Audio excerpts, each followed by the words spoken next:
On a bien compris la stratégie présidentielle. Emmanuel Macron attend que la droite et une partie de la gauche, visiblement pas les insoumis, mais plutôt les socialistes, le rejoignent. Alexandre Wizy, sénateur socialiste de l'Oise. Ouais, je crois vous le comprenez comme ça? Moi, je crois que vous avez parfaitement résumé les choses. En fait, sur les questions de trêve olympique, le président, il est croyant mais non pratiquant. C'est-à-dire que vous avez, il y a maintenant, hier ou avant-hier, la droite qui a fait et qui a produit son pacte législatif. On sait que Gabriel Attal compte lui répondre dans les 2 jours qui viennent avec un pacte d'action. Je crois qu'ils ont appelé les choses comme ça. Et tout ça, en effet, pour... Donc là, il n'y a pas de trêve. Et il n'y a pas de trêve pour eux. En fait, les choses continuent.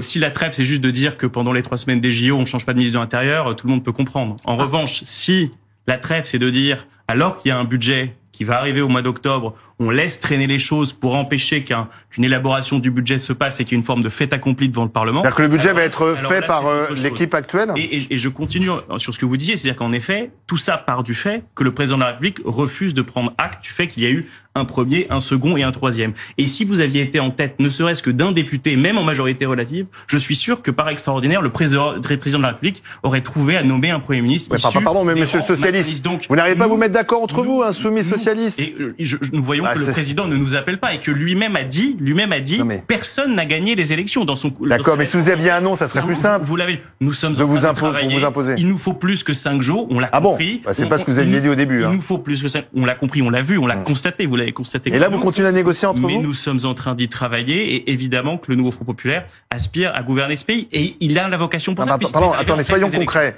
Il y avait une deadline. Le socialiste avait dit on va voter là cette semaine. On va faire voter les députés. Bon, visiblement les insoumis ne veulent pas, donc hop, ce mode opératoire est évacué. Il n'y a plus de candidates puisqu'elles ont toutes renoncé. La dernière, c'est Laurence Tubiana.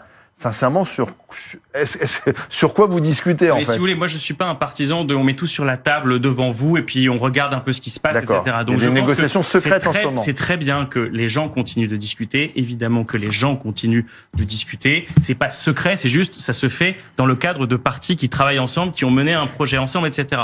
Donc la méthode, en effet, nous avons proposé un vote. Vous avez raison de le dire. Il se trouve que cette méthode ne trouve pas un consensus au sein des différentes formations politiques. Donc on continue d'avancer. Donc pas de méthode et pas de nom, quoi, en fait, pour l'instant. Il y a une méthode, les gens travaillent, les gens discutent, et vous savez, encore une fois, dans d'autres pays, cela peut prendre des semaines, voire des mois. Entre vous, là.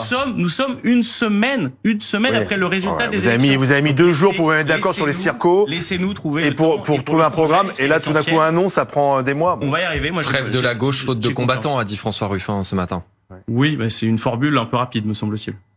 Est-ce que c'est pas de votre faute les insoumis parce que vous poussez le bouchon toujours plus loin? Il faut quand même retenir que ce week-end, au sein du bureau de l'Assemblée nationale, nous avions un nom, un candidat, André Chassaigne, et ensuite sur les 22 membres du bureau, nous avons gagné 12 postes. Et ça aussi, il faut le noter. À chaque fois, nous avions un candidat unique pour des postes du NFP. Et ça, vous le notez pas. Il faut le dire. On l'a noté, mais M. Chassaigne a perdu. Et également dans les commissions. C'est pas un bon signal que vous envoyez. Également dans les commissions, il faut le savoir. La commission des finances, nous avons Éric Coquerel. Nous avons aussi le rapporteur général du budget, qui va être Monsieur de Courson, qui n'est pas du NFP. Qui n'est pas membre de la France Insoumise, qui n'est pas du NFP. Bon, là, donc là, vous êtes vraiment sur l'ouverture. C'est plus difficile pour Matignon. Ça prouve, que nous sommes vous rejetez la société civile, vous voulez pas Madame Toubiana parce que c'est socialiste. Nous discutons, il y avait eu Huguette Bello également qui a été mis sur la table. Il y a plusieurs discussions. J'ai vu Benoît Hamon, son nom a été cité également. C'est bien, alors Benoît Hamon. Nous discutons, je ne sais pas, moi Vous êtes très impatient, mais vous êtes impatient. Vous inquiétez pas, ça va arriver.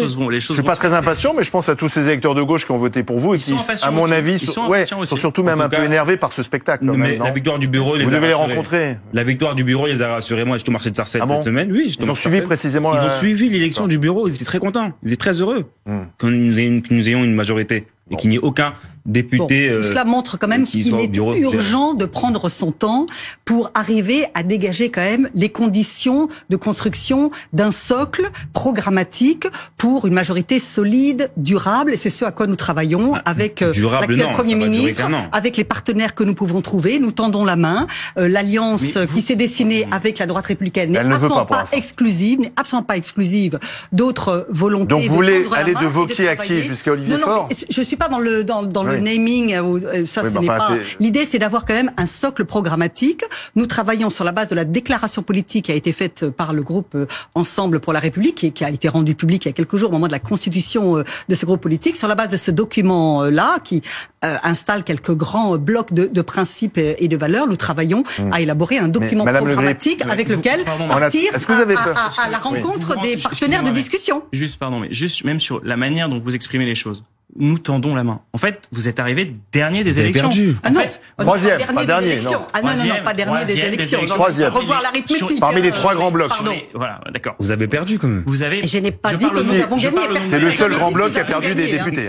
Nous avons perdu des députés. Et vous êtes les seuls grands blocs à l'avoir fait. Aux voix du premier tour, vous êtes arrivé 3e. Donc, moi, ce que j'ai vu, c'est qu'en fait, vous continuez à être dans la logique de dire, nous sommes le bloc central, nous allons élargir, parce qu'on vous a dit non, je sais pas, un nom incalculable de fois. Vous refusez de prendre acte qu'il y a une première place de la gauche et donc que les choses doivent se construire à partir de la gauche. Nous disons une chose simple. Le nouveau Front populaire au gouvernement, puisque nous sommes arrivés en tête, mais le Front républicain à l'Assemblée nationale, c'est-à-dire que nous sommes conscients que nous n'avons pas 289 députés à l'Assemblée parfois on a l'impression que vous faites comme si vous avez la majorité absolue. Les socialistes, vous, mais pas vos amis insoumis.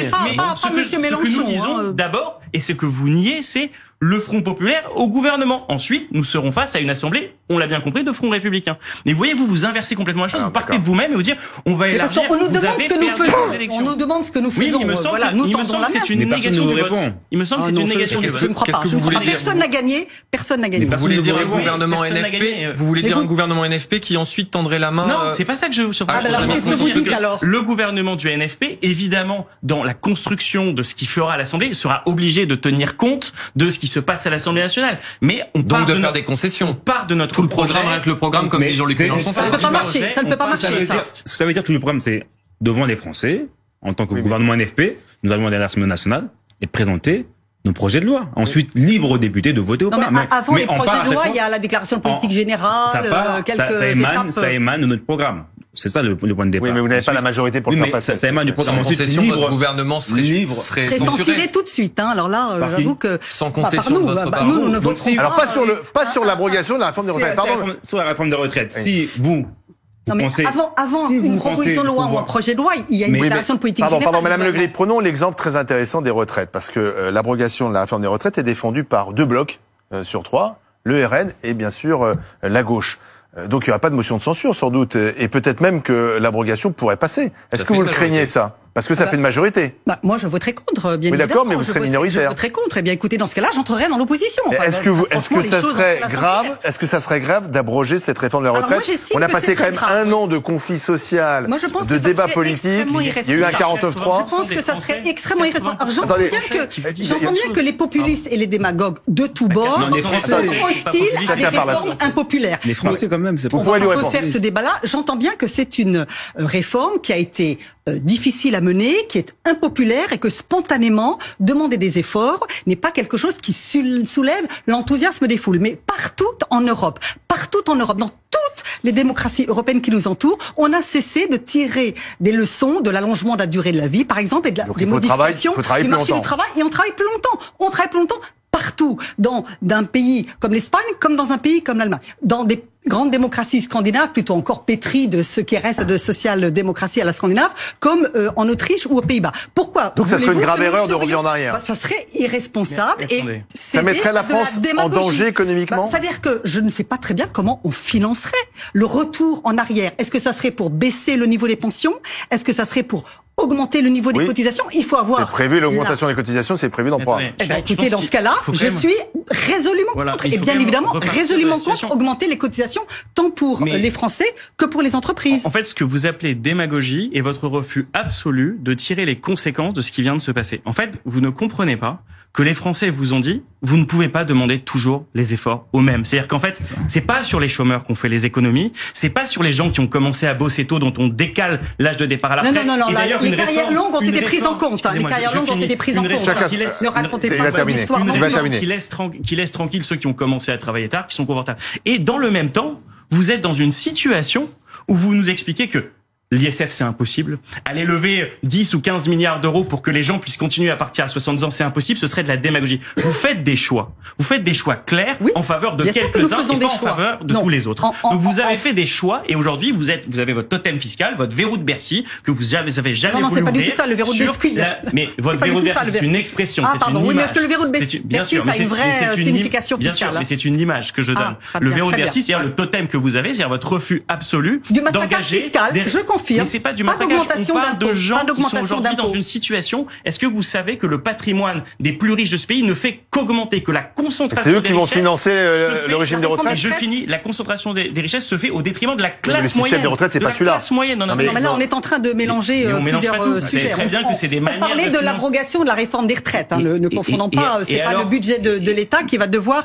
Ou alors vous prenez dans le budget de l'État le financement pour l'abrogation de la réforme des retraites. Première nouvelle. N'a jamais abondé des caisses sociales. Ça n'est jamais arrivé dans l'histoire du pays. Soyons sérieux. En fait, la question c'est où est-ce qu'il y a de l'argent à récupérer pour mettre en place des mesures sociales. Vous n'êtes pas d'accord avec ça. Vous dites non. On fait sur matraquage fiscal. Donc il y aura plus d'impôts si vous êtes au pouvoir. On fait sur le dos des impôts. On fait sur le dos des pauvres. Plus de déficit manifestement. On a expliqué que les impôts c'était pour les Français les plus aisés. On a été non. Nous, à partir de 4 000 euros. On n'avance pas masqué. À partir de 4 000 euros. Et puis l'augmentation des cotisations. Je pense pas que les gens qui gagnent 4 000 euros s'estiment très riches. Ah mais l'augmentation des cotisations sociales. Oui, mais enfin, c'est les 8%. Je pense que les gens qui nous regardent, qui touchent 4 000 euros, n'ont pas l'impression d'être des Bernard Arnault. L'augmentation des cotisations sociales, ça veut dire une baisse de leur contribution à l'impôt sur le revenu. Eux-mêmes ne touchent. Oui, mais eux ne payent pas beaucoup d'impôts.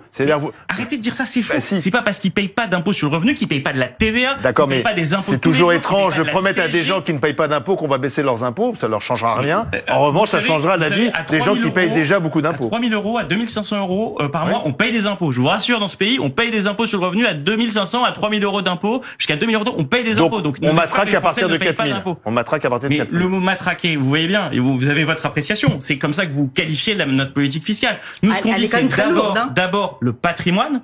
Donc l'ISF, et on dit en effet qu'on va pouvoir dégager sur l'impôt sur le revenu des choses à partir de 4 000 euros par mois. Et pourquoi? Parce que l'impôt est dégressif dans ce pays pour les 1%. C'est-à-dire que les plus riches payent moins d'impôts en part de leurs revenus. Est-ce que vous trouvez ça normal?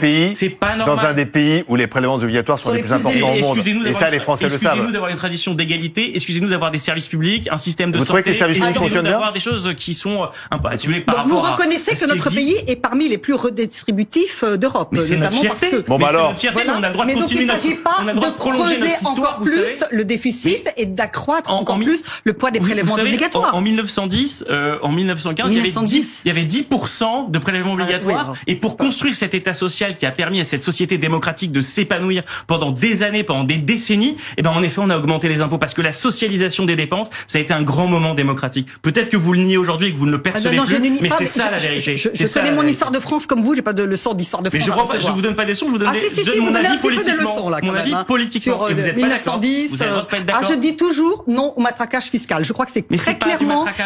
Écoutez, c'est un petit peu de ça dont il s'agit. Je suis pas sûr que les Français du coup valident cela. Toutes vos promesses, c'est du matraquage. Ils ont dit des choses. Ils ont dit des choses. Ils ont voté. Donc ils n'ont pas voté aujourd'hui pour le programme. Mais ils n'ont pas voté aussi majoritairement pour votre programme. Vous le savez très bien. Ils nous ont placés en tête. Oui, mais vous savez très bien qu'il y a eu un front républicain. Enfin bon. Attendez, j'ai commencé en le disant. Il y a eu un front républicain qui vous a permis, vous, comme Madame Le Grip et comme d'autres, d'être réélus au deuxième tour. Alors peut-être pas vous, pardon. J'ai eu et LFI et une droite soutenue. Mais d'autres ont été réélus grâce à ça et non pas sur leur programme. C'est d'ailleurs toute l'ambiguïté du résultat. Mais c'est pour ça que nous, on dit, on parle de nous, le Front populaire au gouvernement et le Front populaire à l'Assemblée, le Front, populaire au gouvernement et le Front républicain à l'Assemblée. En tout cas, on a bien compris que la trêve olympique n'avait pas commencé ici sur ce plateau. Merci à tous.